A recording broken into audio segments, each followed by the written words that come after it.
more things to think about being a Jew inwardly. Jew, the word Jew, it's Yahuda, which means related to Yah. Yah is the unified field, the supreme consciousness, which is far greater than our collective lowly and little ego consciousness. Now, you can try and be perfect. The bird's just flown in. You're in the wrong place, buddy.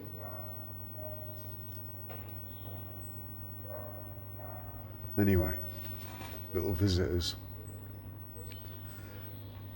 You can try and be perfect. Have fun with that. Try and be perfect in all you say and all you do. Really, have fun with that. Because it's a pretense.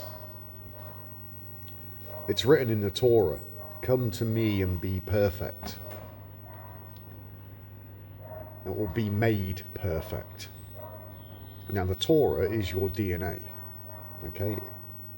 But the guidebook is the first 5 books, that's the Torah, which is heavily corrupted by the Pharisees and the scribes and the Sadducees, religious morons. But anyway, you can't do it.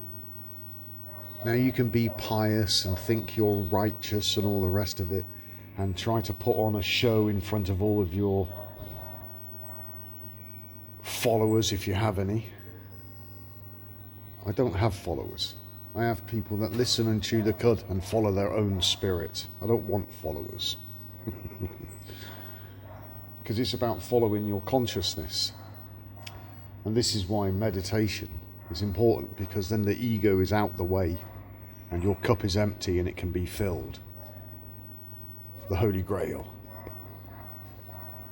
And then that consciousness comes in. And I've alluded to this. I said, God comes into your house and doesn't like the way the furniture is and moves things around. What it does is that your tastes will change. Your attitudes will change.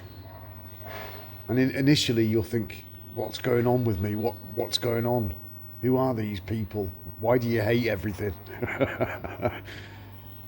But that's part of it. That's the difficulty. But you overcome those difficulties when you're guided by the Spirit, which is consciousness. And you allow that guide to make itself known via meditation. Now, you don't really experience anything in meditation. You might see things for sure. That's a given. That gives you... It strengthens your resolve. And it removes any fear or anxiety, gets rid of all of that.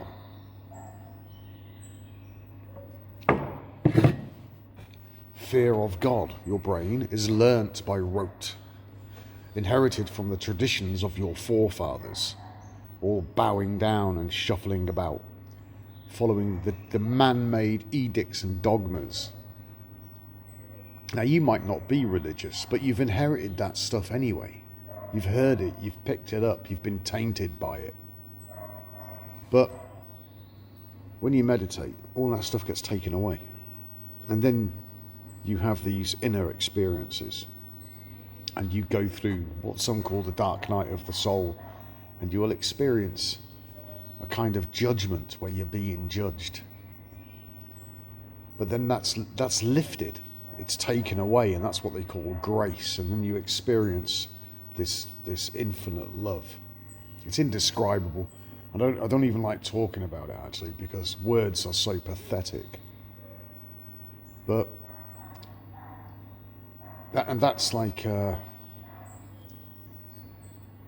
revelation. It is the revelation within. And then you realize that you are perfect, but in the eyes of God, your brain. Not in the eyes of other people pointing their fingers, making accusations. But you swear, and you're boisterous, and you're vociferous, and you say horrible things. Yeah, tough, deal with it. And it's that truth that makes you free, because you're no longer bound by the edicts and dogmas of others. You know, they might say things, defamatory things, derogatory things, but they said that. It wasn't said in here.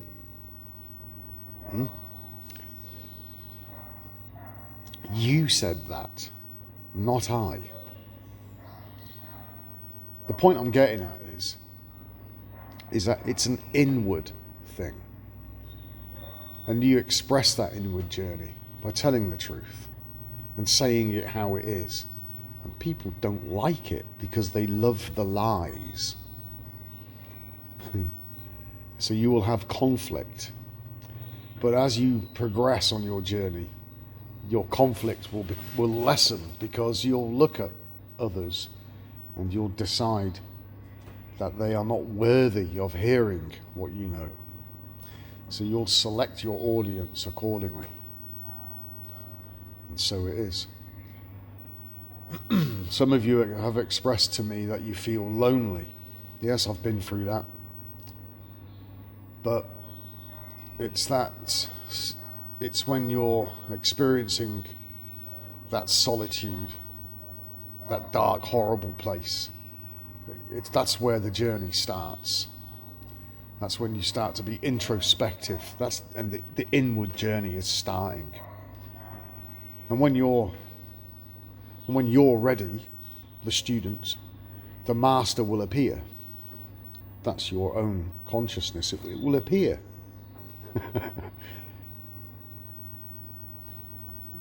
And then it starts to guide you.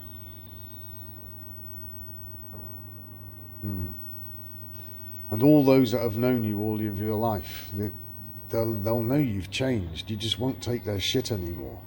You just won't have it. It will become toxic to you. And it's not that you hate the people, it's just you hate what they do. And you'll try to tell them and they just won't get it. But you won't feel alone again. Alone. A-L-O-N-E, or all one. So pull yourselves together. Mind, body, spirit. That's what it's all about. Inward.